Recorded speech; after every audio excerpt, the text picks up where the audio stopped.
आज हम लोग चर्चा करेंगे BPSC 143 state politics in India अर्थात भारत में जो राज्य राजनीति है उस पे इकाई 11 यूनिट 11 अर्थात लीडरशिप नेतृत्व के ऊपर हम लोग आज डिस्कशन करेंगे। साथियों, किसी भी राज्य की राजनीति में, किसी भी स्टेट की पॉलिटिक्स में हम देखते हैं कि लीडरशिप के बिना वहाँ की राजनीति संभव नहीं है। तो समझते हैं हम कि लीडरशिप होता क्या है। अगर साधारण भाषा में हम इसको परिभाषित करें तो नेतृत्व किसी व्यक्ति या व्यक्ति के समूह का वो गुण है जो दूसरे पर प्रभाव डालता है। अर्थात हम इस तरीके से कहें कि दूसरे को प्रभावित करने की जो क्षमता है उसी को नेतृत्व कहते हैं, तो ये ज्यादा सार्थक होगा। साथियों, भारत की जो राजनीति रही है, हम देखते हैं कि अगर ब्रिटिश काल से देखें और आज़ादी के बाद का जो काल है उसको देखें तो हमें साफ साफ दिखाई देता है कि जो भारत का राजनीतिक जो आधुनिकीकरण हुआ उसमें एक लंबी प्रक्रिया रही है और उसमें तमाम सारे ऐसे हमने नेतृत्व को देखा है जिन्होंने अपनी समझदारी के हिसाब से भारत की राजनीति को करवट लेने पे मजबूर किया है। भारत के जो राजनीति रही है उस पे हम देखते हैं कि इसमें तमाम तरीके के डायमेंशंस दिखाई देते हैं। खासतौर से हम देखते हैं साथियों कि जो राज्य की राजनीति है उसमें 3 तरीके के नेतृत्व हमेशा दिखाई दिए हैं। एक वो जो राजनीति की परंपरावादी भाषा बोलते हैं, अर्थात वो लोग जिनको परंपराओं में, रूढ़ियों में अटूट आस्था है और वो किसी भी तरीके के नए बदलाव या परिवर्तन के विरोधी रहे। वो नहीं चाहते हैं कि जो स्थापित मान्यताएं हैं उस मान्यता के विपरीत जाकर के कोई राजनीति सफल हो। ऐसा ये मेरा जो ये तर्क है, ये मॉरिस जोन्स एक विद्वान है, उन्होंने इसको 3 लैंग्वेज ऑफ इंडियन पॉलिटिक्स में उन्होंने जो भारत की राजनीति है उसके कल्चर या उसकी संस्कृति के ऊपर उन्होंने व्याख्या की। तो इस संदर्भ में हम नेतृत्व को समझने का प्रयास करेंगे। साथियों, इसी तरीके से मॉरिस जोन्स ने जो भारत की राजनीति है उसमें ऐसे तमाम उदाहरण दिए हैं जो कि ये बताते हैं कि कुछ नेतृत्व ऐसे भी रहे हैं जिन्होंने भारत को आधुनिकता की तरफ ले जाने के लिए और अधिक आधुनिक बनाने के लिए और यहाँ की राजनीति को भी एक तरीके से आधुनिक परिवर्तनों की तरफ झोंकने का काम किया है।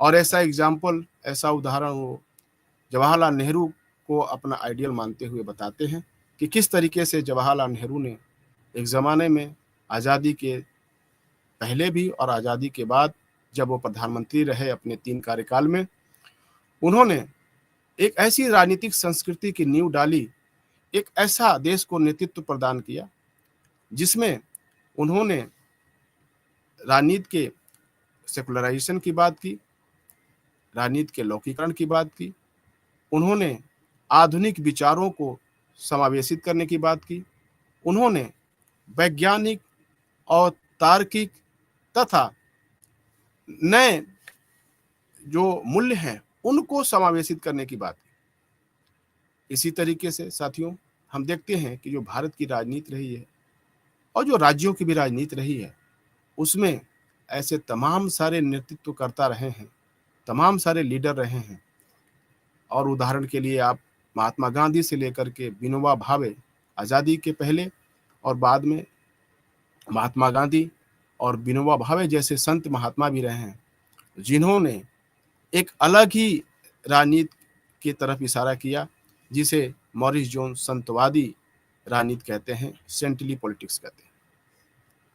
तो इस संदर्भ में हम दोस्तों ये देखने का प्रयास करेंगे कि जो भारत की राजनीति रही है राज्यों की राजनीति रही है, किस तरीके से एक तरफ एक साथ तो वो परंपरागत भाषा भी बोलने का काम करती है, दूसरी तरफ परंपरावादी भाषा में आप देखते हैं कि डॉक्टर राजेंद्र प्रसाद से लेकर के तमाम सारे ऐसे, मदन मोहन मालवीय, तमाम सारे ऐसे लोग रहे हैं जिन्होंने परंपरा का अनुरक्षण करने और उसी के अनुरूप यहाँ की राजनीति को दिशा देने का काम किया। लेकिन साथ में ऐसे तमाम सारे लोग आधुनिक नेतृत्व करता रहे, जवाहरलाल नेहरू से लगाए तो दूसरे अन्य हमारे लीडरशिप के लोग रहे हैं, उन्होंने देश की राजनीति को करवट देने का काम किया।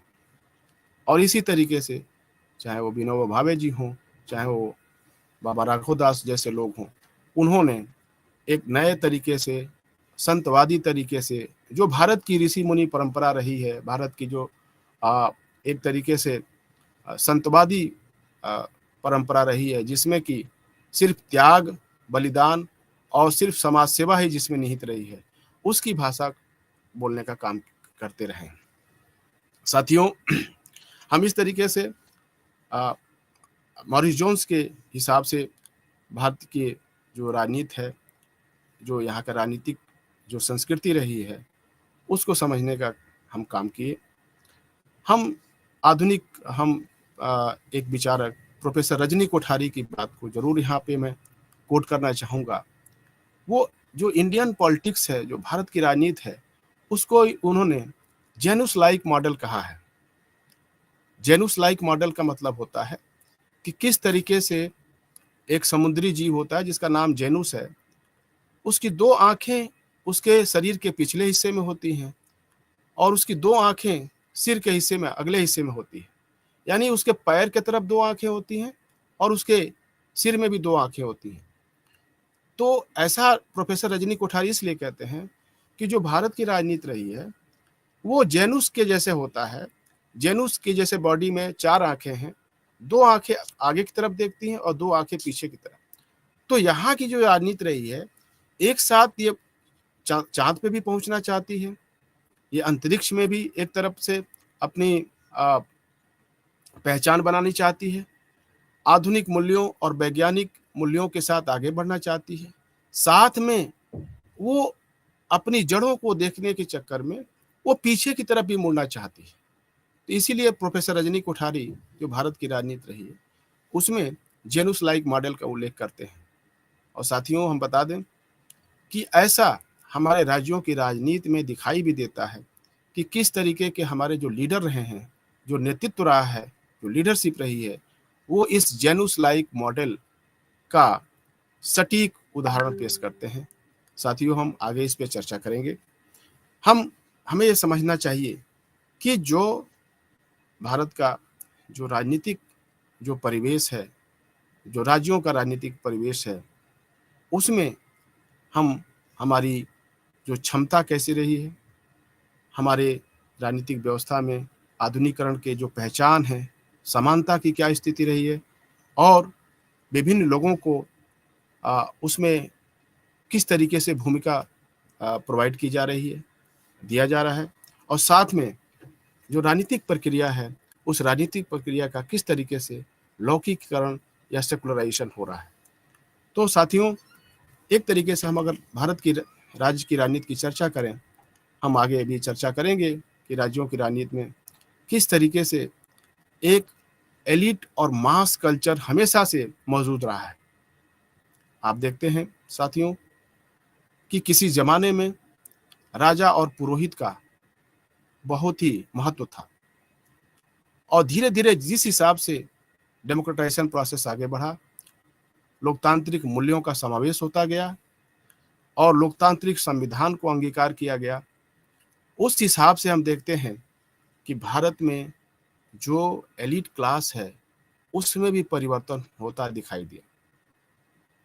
तो जो हमारी लीडरशिप निकली वो कहीं ना कहीं एक तरीके से ओवरलैपिंग, या कहेंगे कि वो एलिट क्लास अर्थात जो कुलीन तबका है और जो मास क्लास है, यानी कि जो बहुसंख्यक आबादी है, आम जनता है, उसके बीच में उसके इंटरेक्शन से और लोकतांत्रिक मूल्यों के आगे बढ़ने से हमेशा से एलीट क्लास में भी परिवर्तन होता रहा है और एक गवर्निंग एलीट दूसरे गवर्निंग एलीट को, एक जो शासन करने वाला जो कुलीन तबका है वो दूसरे शासन करने वाले कुलीन तबके से हमेशा प्रतिस्थापित होता रहा है। तो साथियों, हम जो भारत के राजनीतिक जो हम देखते हैं कि जो अभिमुखीकरण है, जो लोगों का पॉलिटिकल जो प्रोसेस है, जो पॉलिटिक्स है, जो राजनीति है, उसके प्रति जो उनका अभिमुखीकरण, अंग्रेजी में उसको ओरिएंटेशन बोलते हैं, वो 3 तरीके से हुआ है और होता रहता है। इस पर हम चर्चा कर लेते हैं, उसके बाद हम आगे बढ़ेंगे। तो जो राजनीतिक अभिमुखीकरण हुआ वो संज्ञानात्मक स्तर पे, कॉग्निटिव स्तर पे, वो भावात्मक स्तर पे, अफेक्टिव स्तर पे और मूल्यांकनात्मक स्तर पे, मूल्यांकनात्मक स्तर पे यानी इवेल्युएटिव स्तर पे भी हम अभिमुखीकरण को देखते हैं। तो इस आधार पे जो राज्यों की जो राजनीति रही है, जो आम जनता का, आम लोगों का जो ओरिएंटेशन रहा है राज्यों की राजनीति के प्रति, वो इन 3 ही माध्यमों से रहा है, चाहे वो कॉग्निटिव रहा हो, चाहे अफेक्टिव रहा हो, चाहे इवेल्युएटिव रहा है। और इस स्तर से, इस तरीके से हम देखते हैं कि जब आम जनता का ओरिएंटेशन होता है, एक आम सिटीजन का ओरिएंटेशन होता है, तो फिर जो नेतृत्व है वो जो है उसी हिसाब से वो राजनीति को परिभाषित करता है और राजनीति को दिशा देने का काम करता है। तो हम देखते हैं कि नेतृत्व जो है उसके हम कई रूप भी देखते हैं। हम देखते हैं कि कई नेतृत्व ऐसा होता है वो बहुत ही अथॉरिटेटिव होता है, वो चरित्र में अथॉरिटेटिव नेचर का होता है, यानी कि एक तरीके से आधिकारिक प्रकृति का होता है, जो सारा पावर अपने पास रखना चाहता है। इस तरीके के भी नेतृत्व हमको दिखाई दिए हैं, आगे हम लोग चर्चा करेंगे। इसी तरीके से नेतृत्व जो है वो हम देखते हैं कि डेमोक्रेटिक भी होता है, लोकतांत्रिक होता है। बहुत सारे हम लीडर्स को देखे हैं जो भारत के राज्यों की राजनीति रही है, वो बहुत ही पार्टिसिपेटरी रहे हैं, बहुत ही सहभागी तरीके का नेतृत्व प्रदान किए हैं। आप कई बार आम भाषा में, आम बोलचाल की भाषा में आप चर्चा करते रहते हैं कि फला नेता जो है बहुत ही डिक्टेटिव हैं, बहुत ही डिक्टेटर तरीके के। तो इस तरीके का भी नेतृत्व हमारे पास रहा है। बहुत सारा नेतृत्व हमारा लीडरशिप ऐसा रहा है जो बहुत ही कंसल्टेटिव रहा है, जो सलाहकारी भूमिका निभाता है। कई लीडर ऐसे भी रहे हैं जो ट्रांसफॉर्मेटिव भी रहते हैं, जो परिवर्तन की मांग करते हैं, जो पूरी व्यवस्था को बदलने की बात करते हैं। तो हम कई रूपों में देखते हैं कि नेतृत्व के जो है अलग अलग प्रकार हैं और उन सभी प्रकारों का समावेश हमारी भारतीय जो राज्यों की राजनीति रही है उसमें रही। तो साथियों, आइए हम इस चर्चा को आगे बढ़ाते हुए हम देखते हैं कि जो भारत की राज्य की राजनीति रही है उसमें नेतृत्व किस तरीके से भूमिका अदा करता रहा है और कितना जरूरी है किसी राजनीतिक व्यवस्था में एक नेतृत्व का होना। साथियों, लोकतंत्र में नेतृत्व राजनीतिक व्यवस्था का एक महत्वपूर्ण भाग होता है। यह कई प्रकार की भूमिका निभाता है। नेतृत्व लोगों के हितों की बात करता है, उनके लिए नीतियां बनाता है, उन्हें वैचारिक धरातल प्रदान करता है, उन्हें लामबंद करने के लिए रणनीतियां बनाता है, उन्हें एक तरीके से विभिन्न स्तरों पे जो चुनी हुई निकायों में प्रतिनिधित्व करता है। एक ही नेता द्वारा ये सब काम किए जाते हैं या इनमें अलग अलग नेताओं द्वारा अलग अलग भूमिकाएं निभाई जाती हैं। कुछ नेता औपचारिक रूप से एक पार्टी या संस्था से जुड़े नहीं होते हैं, वे लोगों को उस तरह से नेतृत्व प्रदान करते हैं कि उन्हें राजनीतिक दल बनाने की जरूरत नहीं होती। साथियों, आप देखे होंगे ऐसे बहुत सारे लीडर रहे हैं। हम सिर्फ राजनीतिक नेतृत्व की बात ना करें, लेकिन हम ऐसे नेतृत्व को भी देखते हैं कि जिनका सामाजिक दायरा इस तरीके का था, जो सोशल लीडरशिप इस तरीके का था कि जो राजनीतिक नेता रहे हैं, चाहे वो विधायक हों, चाहे वो सांसद हों, चाहे वो लोक प्रतिनिधि हों, उन्हें उनकी बातों को मानना पड़ता ही था। आगे हम लोग जयप्रकाश नारायण और जैसे व्यक्तित्व पे चर्चा करें। तो ऐसे बहुत सारे सोशल एक्टिविस्ट भी आपको इस तरीके से नेतृत्व देते हुए दिख सकते हैं। साथियों, भारत जैसे विविधता बहुसांस्कृतिक समाज में ऐसे नेता हैं जो बहुत सारे ऐसे समूहों का नेतृत्व करते हैं, जैसे कि जाति आधारित समूह। बहुत सारे नेता प्योरली वो अपनी जात की राजनीति करते हैं, और हम लोग उस पर चर्चा भी करते हैं कि राजनीति में ऐसे तमाम सारे नेता हैं जो एक खास प्रकार या कुछ जातियों की राजनीति करते हैं। इसी तरीके से बहुत सारा नेतृत्व हम देखते हैं कि जो भाषा के आधार पर राजनीति करते हैं, जो क्षेत्र के आधार पर राजनीति करते हैं। अलग क्षेत्र हमने पिछले यूनिट में चर्चा भी किया था कि किस तरीके से हाल के दिनों में आपने देखा तेलंगाना 2014 में बना। उसके पहले हम देखते हैं कि किस तरीके से उत्तराखंड, छत्तीसगढ़, झारखंड, ये सब जो है एक अलग क्षेत्र, एक रीजनल जो स्पेशलिटी के आधार पे ये क्षेत्र बनाए गए। इसी तरीके से भाषा के आधार पे आपने देखा, हम पहले चर्चा कर चुके हैं कि भाषा के आधार पर ऐसे तमाम सारा नेतृत्व उभरा जिसने भाषा के आधार पे अलग क्षेत्र, अलग राज्य की मांग तक की, उसके लिए लड़ाइयाँ लड़ी। और ये आज भी भाषा के आधार पर अलग अलग क्षेत्रों को ऑटोनॉमी देने की बात आज भी मांग उठती रहती है। इसी तरीके से साथियों, लिंग के आधार पर या धर्म के आधार पर हम देखते हैं कि कई ऐसे लीडर्स जो है अपनी मौजूदगी भारतीय राजनीति में दर्शाते हैं। हम देखते हैं उनका ज्यादातर ध्यान ऐसे मुद्दों पर होता है जो विशिष्ट समूह को प्रभावित करते हैं। हालांकि वे राजनीतिक दल बना सकते हैं या चुनाव लड़ सकते हैं, सामान्यतः वे विशेष समुदाय के नेता होते हैं। या और ऐसा नहीं है साथियों, ये हर राजनीतिक दल में भी आप दिखाई देता है। कोई जरूरी नहीं है कि कोई एक अलग से पार्टी बना करके ही जात की या समुदाय विशेष की या क्षेत्र विशेष की या भाषा विशेष की राजनीति कर सकते हैं। आप देखते हैं कि जो राष्ट्रीय पार्टियां हैं या क्षेत्रीय पार्टियां हैं, उसमें ऐसे तमाम सारे नेतृत्व होते हैं, जो लीडर होते हैं, वो क्या करते हैं कि अपना हमेशा इन तमाम सारे विशेष समुदाय या विशेष क्षेत्र संबंधित जो मामले हैं उन पर ध्यान आकर्षण करते रहते हैं। साथियों, बहुत सारे हम देखते हैं कि लोकतांत्रिक या अधिनायकवादी जो राजनीतिक व्यवस्था के विपरीत जो है, लोकतंत्र में जो नेता शासक दल से नहीं होते हैं उन्हें विपक्ष के रूप में स्वीकारा जाता है। वे शासकीय नेतृत्व को नीतियों में सुधार कर उन्हें अच्छा बनाने में मदद करते हैं। तो हम ये देखेंगे कि जो अलग अलग काल रहा है भारतीय की राजनीति में, अलग अलग चरण रहे हैं, जैसे कि जो नेहरू का काल रहा है, कहा जाता है 1950 और 60 के जो दशक है, उसमें आप देखते हैं कि उसमें जवाहरलाल नेहरू जी का जो नेतृत्व का काल माना जाता है। इसी तरीके से उसके उपरांत 1960 से और 80 के बीच का जो दशक है भारतीय राजनीति का, उसमें हम देखते हैं कि एक रीजनल लीडर्स, एक क्षेत्रीय नेतृत्व का एक उदय होता है, उभार का काल माना जाता है। और उसी तरीके से हम देखते हैं साथियों कि जो 90 के बाद की जो दौर की राजनीति है, आप देखते हैं कि 90 के बाद के जो दौर की राजनीति में जो नव उदारवादी जो युग शुरू होता है, उसमें लीडर्स की एक अलग ही खेप हमें दिखाई देती है, वो मौजूद है।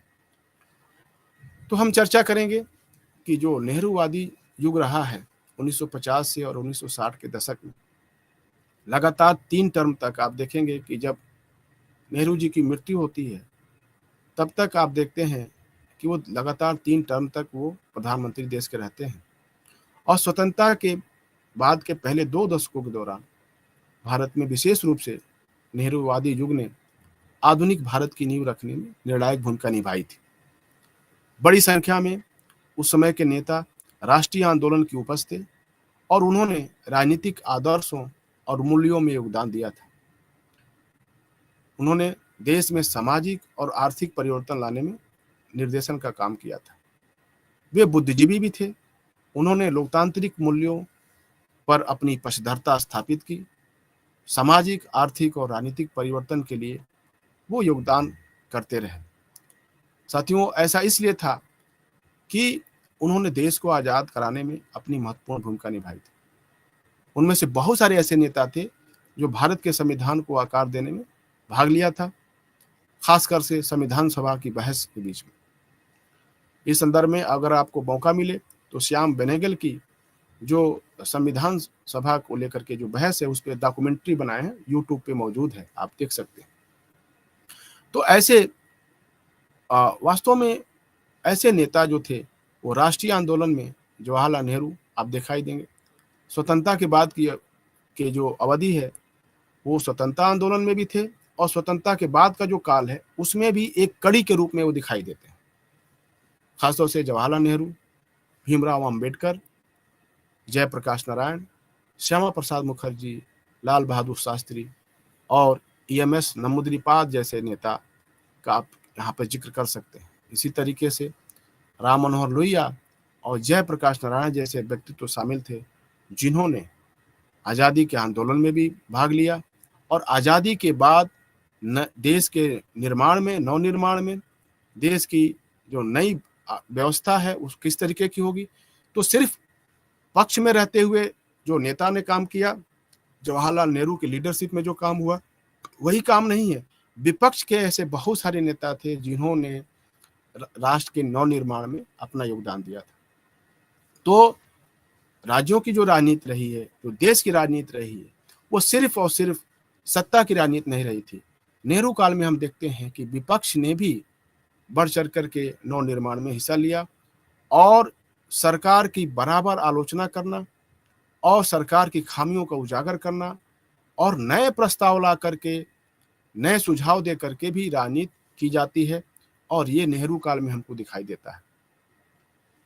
साथियों, वास्तव में सच्चे भारतीय राजनीति को हम देखते हैं, अगर सच्चे तौर पे देखें तो भारत की जो राजनीति है, उसमें जो लोकतंत्र को दर्शाते हुए स्वतंत्रता के बाद के जो प्रारंभिक चरण है, उसमें नेहरू कैबिनेट में कांग्रेस या गैर कांग्रेस जो पार्टी के नेता थे वो शामिल थे। मैं आपको दो उदाहरण देता हूं। जैसे भीमराव अंबेडकर देश के कानून मंत्री थे और ऐसे ही श्यामा प्रसाद मुखर्जी जो जनसंघ के नेता थे, वो भी नेहरू की कैबिनेट में शामिल थे। तो नेहरूवादी युग के कुछ नेता सरकार का हिस्सा थे, जबकि कुछ ने बाहर रहकर सरकार की नीतियों की आलोचना की तथा लोगों को लामबंद करने का काम किया। नेहरूवादी काल में हम देखते हैं कि भारत के प्रधानमंत्री जवाहरलाल नेहरू ने भारत के विकास के लिए रणनीतियों और नीतियों को आकार देने में महत्वपूर्ण भूमिका निभाई थी। उन्होंने जो विकास मॉडल पेश किया, उसको हम लोग नेहरूवादी मॉडल कहते हैं। और ये नेहरूवादी मॉडल है क्या, तो आप देखते हैं कि जो धर्मनिरपेक्षता है, जो गुट निरपेक्षता है जिसे नॉन अलाइनमेंट बोलते हैं, और जो मिक्स्ड इकोनॉमी का कॉन्सेप्ट है, मिश्रित अर्थव्यवस्था का कॉन्सेप्ट है, आप देखते हैं कि ये जो नेहरूवादी मॉडल था वो इन तीन सिद्धांतों पर आधारित था: धर्मनिरपेक्षता, गुट निरपेक्षता और मिश्रित अर्थव्यवस्था। इस मॉडल ने नीतियों को बनाने में, योग कार्यान्वयन में खासतौर से राज्य ने आगे बढ़ चढ़ के भूमिका निभाई थी। और आप देखते हैं कि उस समय पे नेहरूवादी काल में राज्य विकास योजना बनाने के लिए योजना आयोग की स्थापना की गई थी। और नेहरू के काल में ही ऐसी ये प्रथम काल में जिसकी हम चर्चा कर रहे हैं, जो इसको हम लोग कांग्रेस का वर्चस्व का काल भी मानते हैं। जैसे कि प्रोफेसर रजनी कोठारी ने जो नेहरूवादी काल है, 50 और 60 का जो दशक है, इसको वो कांग्रेसी सिस्टम या कांग्रेसी व्यवस्था का नाम देते हैं, कांग्रेस व्यवस्था का नाम देते हैं। तो ये जो कांग्रेस व्यवस्था थी, एक तरीके से हम देखते हैं कि उसमें कांग्रेस पार्टी का प्रभुत्व था। प्रभुत्व का मतलब ये था कि जो अधिकतर राज्य थे देश में, वो राज्यों में कांग्रेस की सरकार थी। और ये जो कांग्रेस व्यवस्था थी, इसमें राष्ट्रीय स्तर पर कांग्रेस का नेतृत्व तथा जो नीति निर्देशन था वो जवाहरलाल नेहरू द्वारा प्रदान किया जाता था। जबकि हम देखते हैं कि राज्यों के स्तर पे जो उसका नेतृत्व था, वो जो राज्य स्तरीय जो नेता थे, वो जो है नीति निर्देशन का काम करते थे। ज्यादातर राज्यों में कांग्रेस के हाथों में ही नेतृत्व था, जबकि कुछ राज्यों में, जैसे कि आप केरल में देखेंगे कि कांग्रेस के साथ साथ गैर कांग्रेस दलों के हाथों में नेतृत्व था। हालांकि इनका ब्लूप्रिंट अर्थात जो नीतियों का निर्माण है एवं निर्देशन है राष्ट्रीय स्तर पर केंद्र सूची के माध्यम से किया जाता था, लेकिन वास्तविक रूप में इसका क्रियान्वयन राज्य के स्तर पर किया जाता था। इस प्रकार राष्ट्रीय और राज्य स्तरीय नेतृत्व ने नीतियों के निर्माण में महत्वपूर्ण भूमिका निभाई थी, और ऐसी नीतियां थीं जिससे लोक कल्याण उसमें निहित था। आप देखते हैं कि जैसे कि बड़े स्तर पे भूमि सुधार के कार्यक्रम शुरू किए गए, दूसरी कल्याणकारी नीतियां अपनाई गई, खासतौर से अफर्मेटिव एक्शन, सकारात्मक कार्रवाई, जिसमें कि आरक्षण प्रदान करना जैसे, या आरक्षण के ऊपर कमेटी बनाना और उस संदर्भ में उन नीतियों को फलीभूत करना, खासतौर से आधारभूत ढांचा और संस्थाओं का विकास काफी किया गया। जो नेहरू का काल है उसमें देखते हैं कि बहुत सारी ऐसी संस्थाओं की नींव डाली गई जो आज हमको दिखाई देती है। हालांकि हम देखते हैं कि नीतियों में लोगों की इच्छाओं और जरूरतों को पूरा नहीं किया, लेकिन उन नीतियों ने आधुनिक भारत के निर्माण की नींव रखी जरूर। और इसलिए नेहरूवादी जो काल है उसको इसलिए भी ज्यादा महत्व दिया जाता है क्योंकि देश की जो नई व्यवस्था बनाने का काम था, जो नींव डालने का काम था, वो नेहरूवादी काल में हुआ। तो कांग्रेस के प्रभुत्व का मतलब यह नहीं है कि देश में गैर कांग्रेसी नेतृत्व बिल्कुल गायब था। इसका अर्थ यह है कि ज्यादातर राज्यों में कांग्रेस का ही नेतृत्व था, लेकिन कई राज्यों में गैर कांग्रेसी दलों ने भी महत्वपूर्ण भूमिका निभाई थी। जैसा कि हमने जिक्र किया, केरल में 1957 और 59 में एक नेता थे, बड़े नेता कम्युनिस्ट पार्टी के, नमूद्रीपाद जी। वो पहली बार उन्होंने केरल में गैर कांग्रेसी सरकार बनाया 1957 में, और एक तरीके से यह एक ऐसा प्रयोग था जहां चुनावों के बाद कम्युनिस्ट पार्टी के नेतृत्व में सरकार का गठन किया गया था। नमूद्रीपाद जी ने उन्होंने अपने लीडरशिप में, अपने नेतृत्व में केरल में भूमि सुधार के कार्यक्रम लागू किए थे।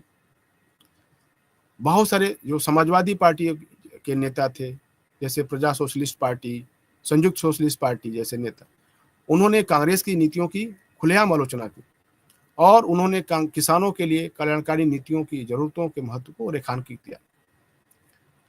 तथा ऐसे सोशलिस्ट जो लीडर थे उन्होंने ओबीसी के लिए, अन्य पिछड़ा वर्ग के लिए आरक्षण की मांग की। और ऐसे तमाम सारे जो रीजनल लीडर थे, जो क्षेत्रीय स्तर पे नेतृत्व हमारा उभरा, उसमें आपने देखा बिहार जैसे और यूपी जैसे राज्यों में वहां पर ओबीसी के लिए आरक्षण की व्यवस्था भी की गई। इसी तरीके से दक्षिण भारत में, खासतौर से तमिलनाडु में हम देखते हैं कि सीएम जो वहाँ के थे अन्ना दुरई, जो उन्होंने उनके नेतृत्व में, लीडरशिप में एक सेल्फ रिस्पेक्ट मूवमेंट या तमिल संस्कृति के महत्व को लेकर के उन्होंने एक, अन्ना दुरई ने एक लीडरशिप दिया। साथियों, 1964 में हम देखते हैं कि नेहरू जी की मृत्यु हो जाती है। उसके बाद राष्ट्रीय स्तर के नेतृत्व की जो प्रकृति थी उसमें काफी परिवर्तन दिखा, और उस काल में जब कांग्रेस की लोकप्रियता का पतन होने लगा था, उस जमाने में बहुत सारी दूसरी समस्याओं ने देश को अपने आगोश में ले लिया था, जैसे खाद्य संकट और सूखा, ड्राट पड़ा कई जगह, महंगाई, ऐसे तमाम सारे मुद्दे आ गए आम जनजीवन के सामने कि अब एक नए तरीके की समस्या और खासतौर से नेतृत्व की समस्या पैदा होने लगी। लोगों को कांग्रेस के खिलाफ इन तमाम सारे मुद्दों ने लोगों को कांग्रेस के खिलाफ कर दिया। विपक्षी पार्टियों में, चाहे वो समाजवादी हों, चाहे वो जनसंघ के लोग हों, चाहे वो स्वतंत्र पार्टी हो या कम्युनिस्ट पार्टियां हों, तमाम सारी कम्युनिस्ट पार्टियों में धड़े आप देखते हैं। और रिपब्लिकन पार्टी ऑफ इंडिया भी, उन्होंने क्या किया कि गैर चुनावी राजनीति में लोगों को लामबंद करने का काम किया। तो एक चीज होती है कि चुनावी राजनीति के समय में लोगों को लामबंद करना एक अलग चीज होती है, लेकिन जब चुनाव का समय ना हो और उस समय भी कोई लीडरशिप, कोई पॉलिटिकल पार्टी, कोई राजनीतिक दल अगर लोगों को लामबंद करने का काम कर रही है, तो जाहिर-सी बात है कि जो जो जिसे रजनी कोठारी कांग्रेस सिस्टम कहते थे, वो तो ध्वस्त होगा ही। तो कांग्रेस के खिलाफ लोगों का जो गुस्सा था, उसको हम देखते हैं वो काफ़ी बढ़ गया और ख़ासतौर से 1967 और 1969 में जो चुनाव हुए, उसमें कांग्रेस की हार दिखाई दी। तो नेहरू के बाद के जो काल में कांग्रेस के भीतर गुटबाजी भी काफ़ी बढ़ गई थी। उसके कारण राष्ट्रीय स्तर और राज्य स्तर पर जो भी लीडर थे, स्थापित नेता थे, उनको चुनौती मिलनी शुरू हो गई और बाद में जब कांग्रेस पार्टी की कमान इंदिरा गांधी के हाथों में आई, तो उनको इन तमाम सारी चुनौतियों का सामना भी करना पड़ा। तो हम देखते हैं कि जो 1960 और 70 का जो दशक है, उस दशक में कई नेताओं ने नई पार्टियों का गठन किया। अच्छा, मजे की बात यह है कि इसमें जो नई पार्टियों का गठन करने वाले नेता थे, वो सभी कांग्रेस से निकले हुए थे और यह काल कांग्रेस के प्रभुत्व या वर्चस्व की समाप्ति का काल भी माना जाता है भारतीय राजनीति के इतिहास में। तो हम आगे चर्चा करते हैं कि किस तरीके से जो नेहरूवादी काल के बाद जो राज्य स्तर पे नेताओं का जो उद्भव होता है, वो किस तरीके से होता है।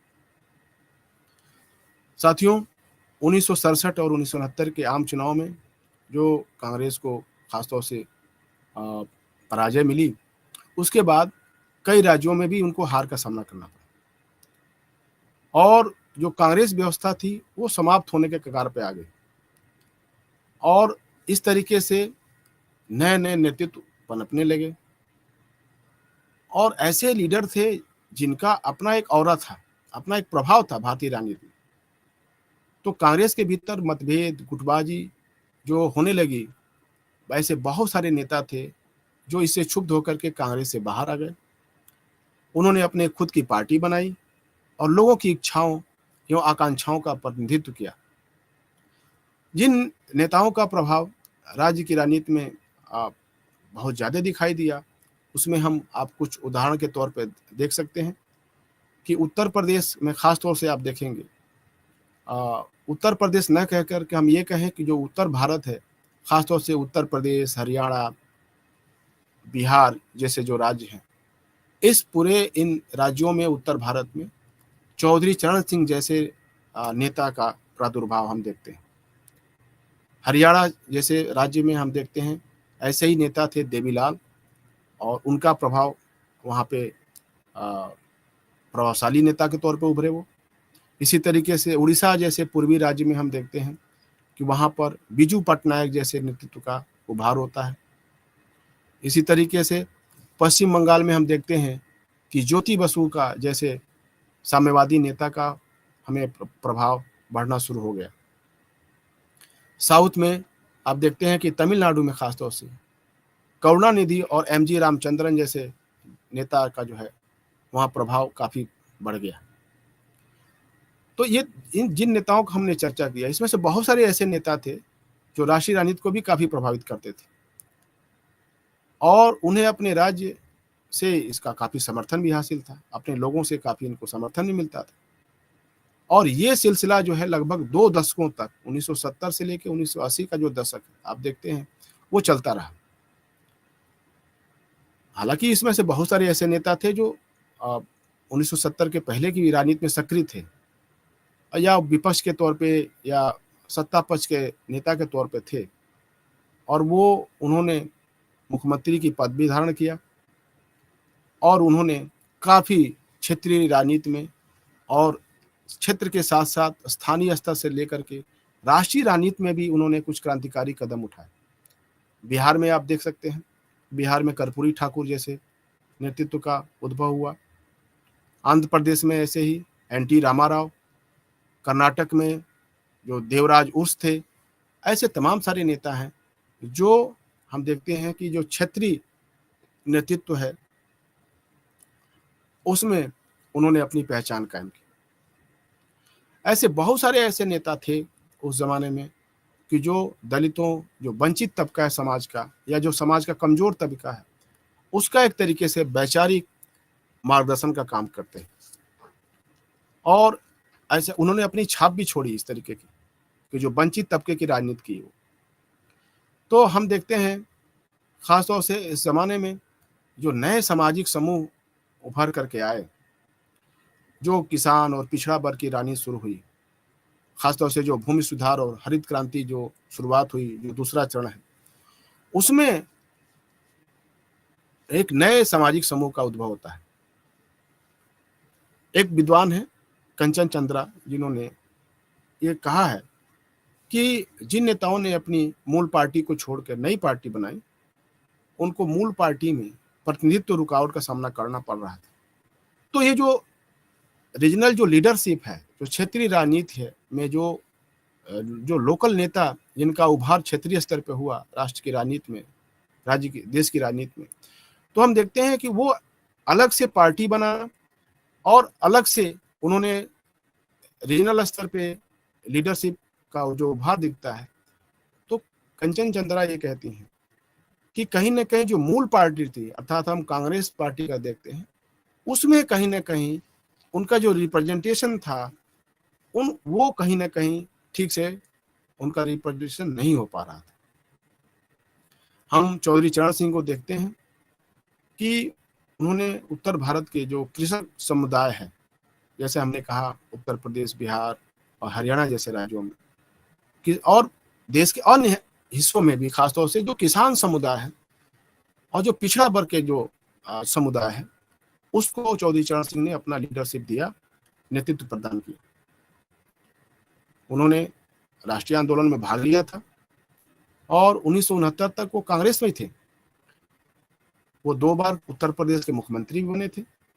1969 में उन्होंने कांग्रेस पार्टी को छोड़ दिया और एक नई पार्टी भारतीय क्रांति दल, BKD उसको बोलते हैं, उसका उन्होंने गठन किया। ऐसे बहुत सारे विद्वान हैं, जैसे कि TJ बायर्स करके एक विद्वान है, उन्होंने चौधरी चरण सिंह को ऑर्गेनिक इंटेलेक्चुअल भी कहा था। ऑर्गेनिक इंटेलेक्चुअल मतलब एक तरीके से जो जैविक बुद्धिजीवी है, जो कि ऐसे समुदाय से आते थे, ऐसे पिछड़े समुदाय से आते थे, लेकिन वो पढ़े लिखे भी थे, और वो इस तरीके से ये दोनों संयोग जो है उनको एक ऑर्गेनिक इंटेलेक्चुअल बनाता है। चौधरी चरण सिंह ने उत्तर प्रदेश में भूमि सुधारों को लागू करने में अग्रणी भूमिका निभाई थी। खासतौर से अन्य पिछड़े जो वर्ग हैं, जो कृषक वर्ग है, उसको उन्होंने लामबंद करने का काम किया था। खासतौर से आप देखेंगे उस समय की जब आप राजनीति का अध्ययन करते हैं, तो चौधरी चरण सिंह जो की राजनीति थी, वो फसलों की, खासतौर से गन्ना किसानों की जो समस्याएं थी, उसको लेकर के, जो सिंचाई की समस्या थी, उसको लेकर के उन्होंने अपनी राजनीति शुरू की और वो काफ़ी सक्सेसफुल भी रहे। तो कांग्रेस में रहते हुए कांग्रेस की नीतियों का वो विरोध किए। जैसे कांग्रेस में जब वो थे, चौधरी चरण सिंह कांग्रेस की पार्टी में जब थे, तो उस समय जो कोऑपरेटिव फार्मिंग का जो सरकार का निर्देश था, उसका उन्होंने खुल के विरोध किया। फिर हम देखते हैं कि जो चौधरी चरण सिंह है, जो राज्य स्तरीय जो राजनीति में काफ़ी सक्रिय रहने लगे, और 1977 में उन्होंने अपनी जो पार्टी थी भारतीय क्रांति दल BKD, उसका उन्होंने क्या किया कि जनता पार्टी एक नई पार्टी बनी, उसमें उन्होंने विलय कर दिया और वो केंद्र में मंत्री भी रहे।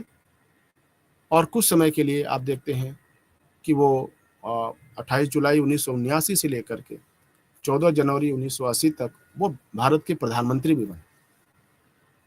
तो चौधरी चरण सिंह का जो विचार और जो व्यक्तित्व था, खासतौर से उत्तर भारत के जो कृषक समुदाय था और जो पिछड़ा वर्ग था, उस पर उनका काफी प्रभाव पड़ा।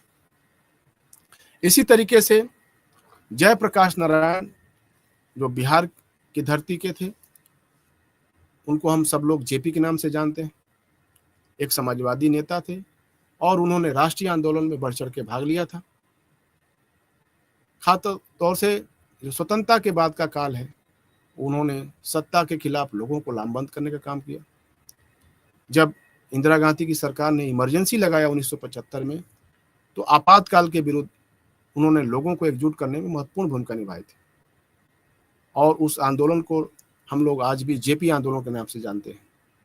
उन्होंने समाज के जो विभिन्न तबका था उसको लामबंद करने का काम किया, और ख़ासतौर से छात्रों, उन्होंने स्टूडेंट जो पॉलिटिक्स है, जो छात्रों की राजनीति थी, जो करप्शन के खिलाफ और सामाजिक बदलाव, सामाजिक परिवर्तन की मांग करने वाला ये जो तबका है, नौजवान तबका, इसमें इनको उन्होंने लामबंद किया और उन्होंने एक संपूर्ण क्रांति, टोटल रिवॉल्यूशन का नारा दे करके पूरे देश के छात्रों को आह्वान किया आपातकाल का विरोध करने के लिए। जब आपातकाल समाप्त हो गया, जब वो जेल से रिहा किए गए, तब उन्होंने जनता पार्टी गठन में बहुत महत्वपूर्ण भूमिका निभाई, और जनता पार्टी ने 5 पार्टियों को मिलाकर बनाई गई थी। लेकिन जयप्रकाश नारायण एक ऐसे नेता थे, एक ऐसा नेतृत्व थे देश के लिए, जो कभी सरकार में शामिल नहीं हुए, कोई सरकारी पद नहीं लिए, लेकिन उनके बहुत सारे शिष्य, उनके बहुत सारे फॉलोअर जो जेपी आंदोलन में हिस्सा लिए थे, वो भारत की जो राज्य राजनीति है उसमें महत्वपूर्ण भूमिका निभाए। जैसे जेपी आंदोलन से निकले हुए लालू प्रसाद यादव, नीतीश कुमार, रामविलास पासवान, सुशील कुमार मोदी जैसे जो नेता हैं, ये सब कहीं ना कहीं जयप्रकाश आंदोलन की देन है, और जयप्रकाश जी से प्रभावित थे, और जयप्रकाश के साथ इन्होंने काफ़ी समय बिताया।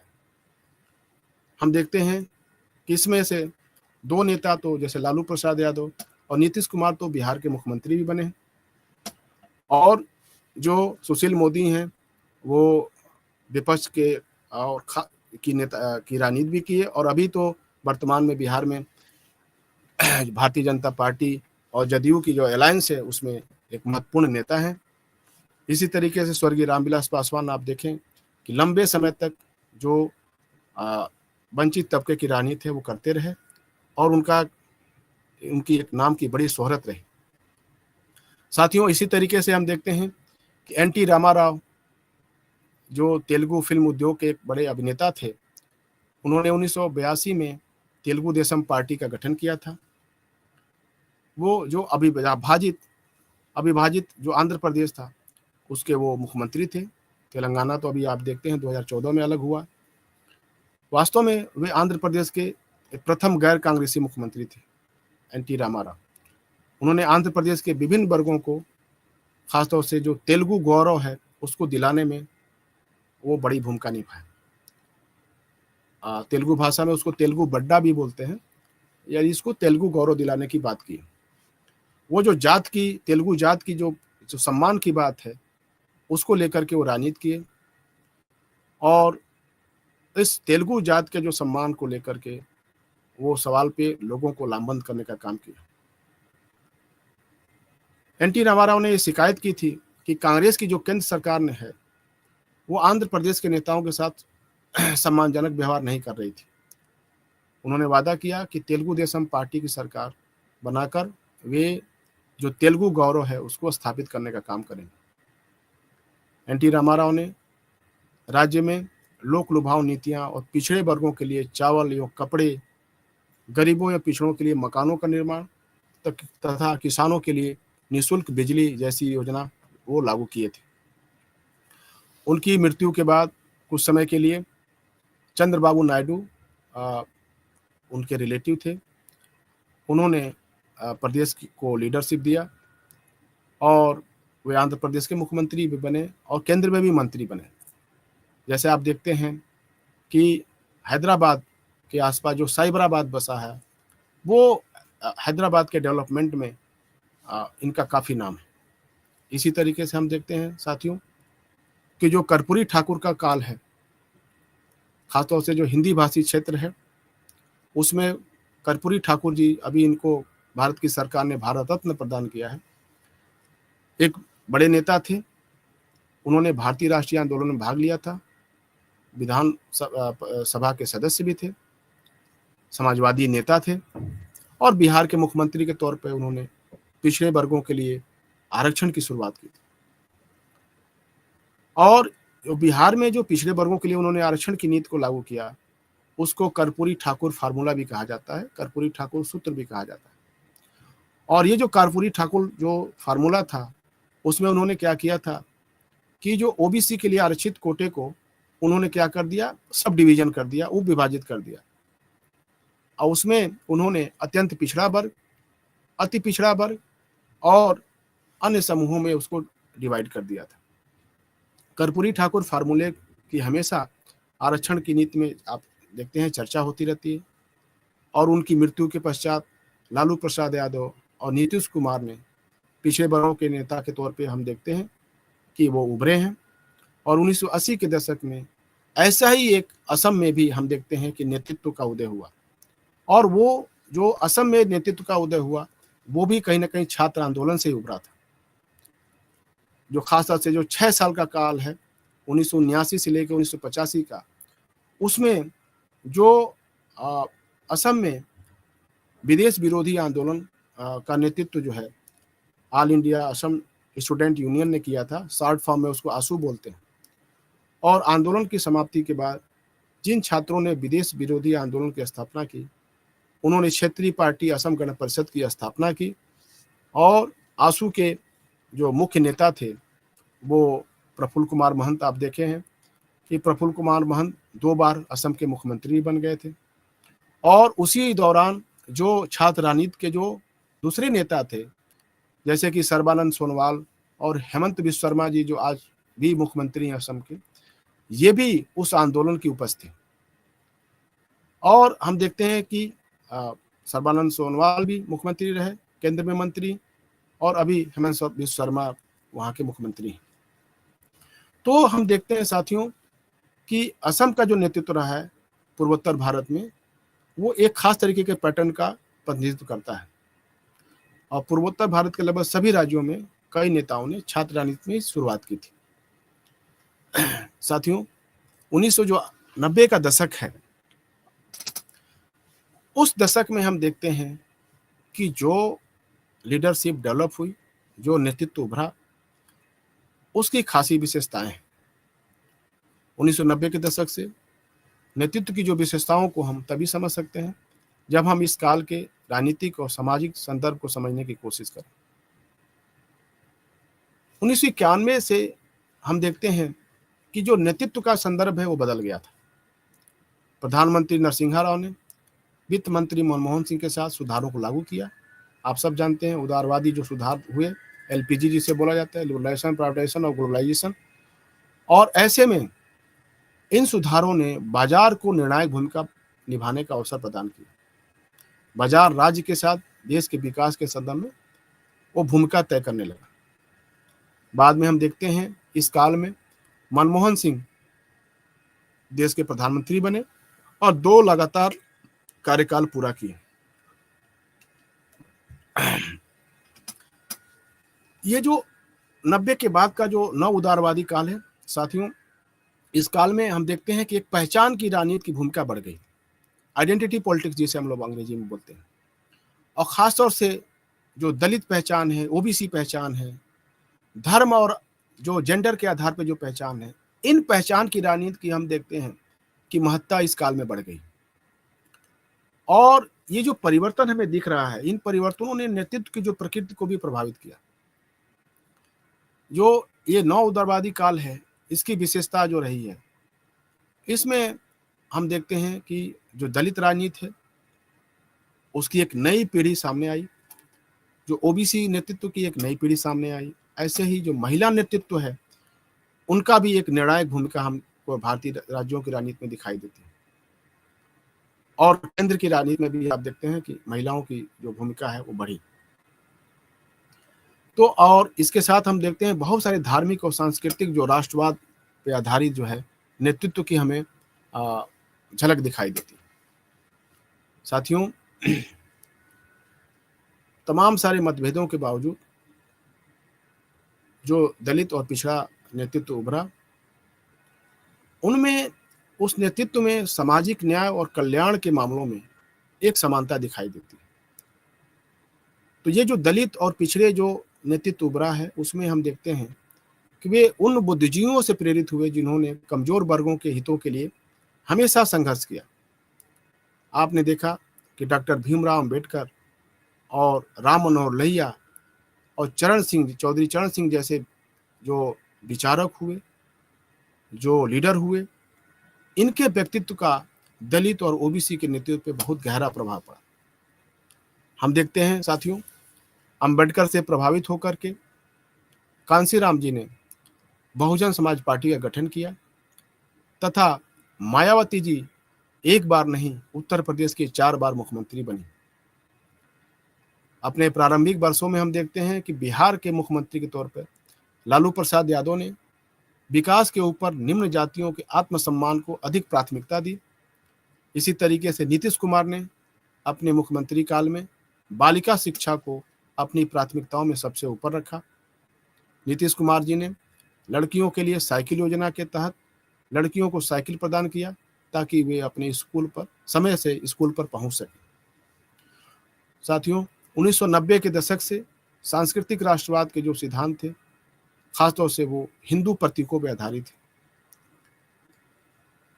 जो तो हम देखते हैं कि जो सांस्कृतिक राष्ट्रवाद के सिद्धांत पे जो हिंदू प्रतीकों की जो राजनीति है, उसमें हम देखते हैं कि एक नई लीडरशिप पैदा हुई और ये लीडरशिप थी भारतीय जनता पार्टी के नेता लाल कृष्ण आडवाणी ने इसकी अगुवाई की, अटल बिहारी वाजपेयी ने इसकी अगुवाई की।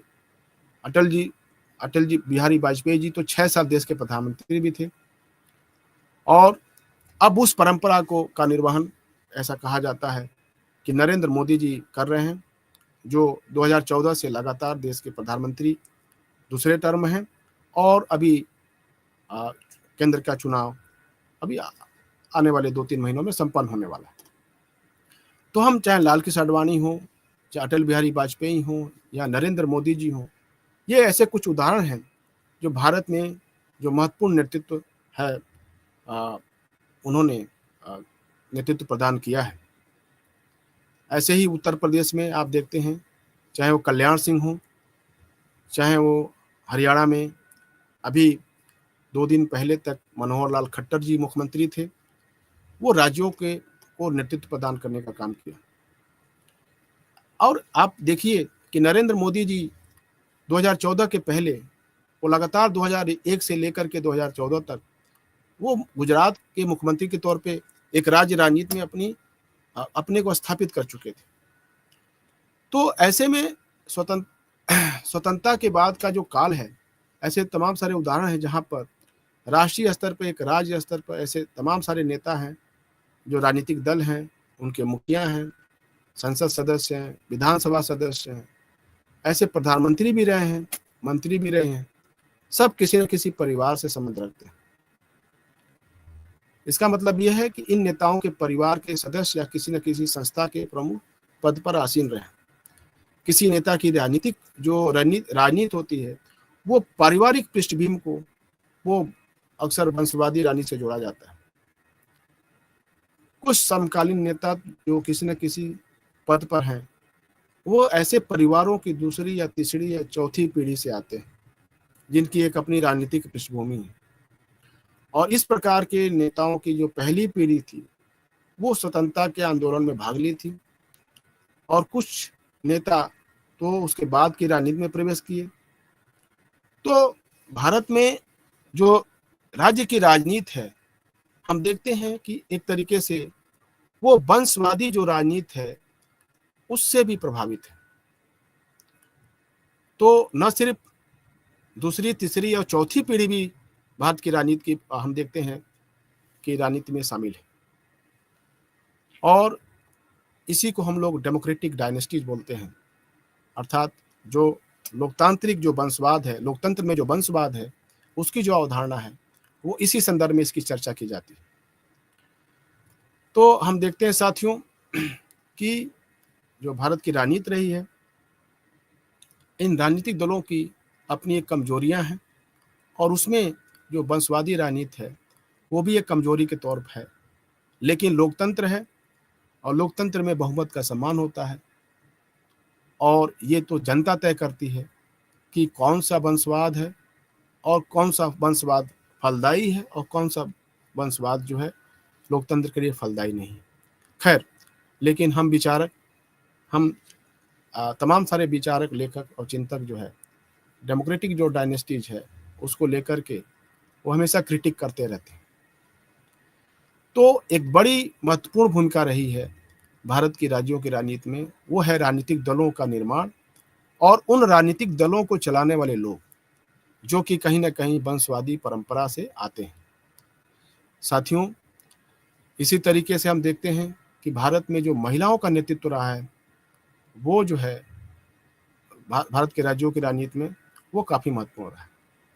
खासतौर से आप देखते हैं कि महिलाओं को विधायी निकायों में आरक्षण देने की मांग बहुत पुरानी है और अभी भी ये संसद में ये पेंडिंग है मामला।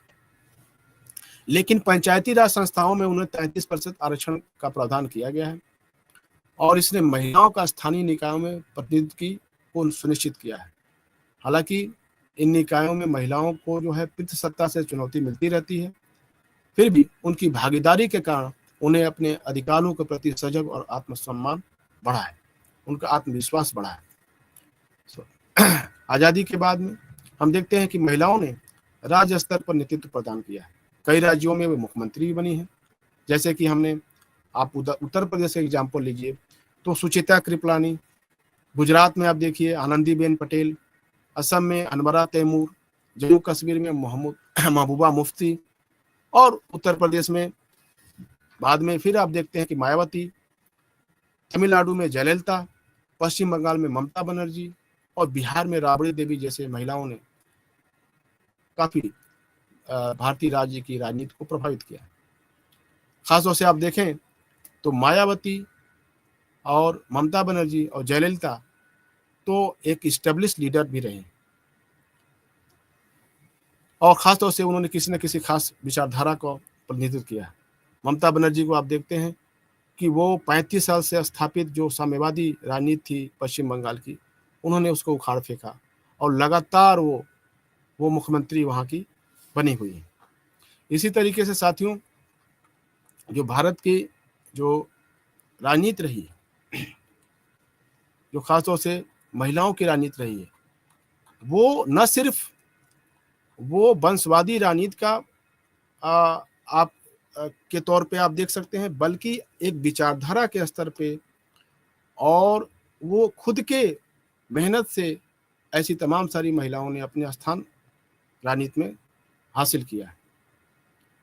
जैसे कि आप ममता बनर्जी, मायावती और जयललिता जी अब नहीं है इस धरती पे, लेकिन उन्होंने एक लंबे समय तक वो तमिलनाडु की जो राजनीति है उसको प्रभावित करने का काम किया।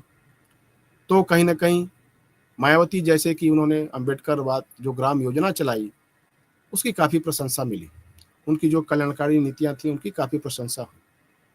और इसी तरीके से आप देखें कि एक युवा तुर्क के तौर पे ममता बनर्जी कांग्रेस से विद्रोह करके एक अपनी खुद की पार्टी बनाई और 35 साल से लगातार स्थापित जो पार्टी थी साम्यवादी पार्टी, उसको राजनीति से आउट किया, पश्चिम बंगाल की रानी से।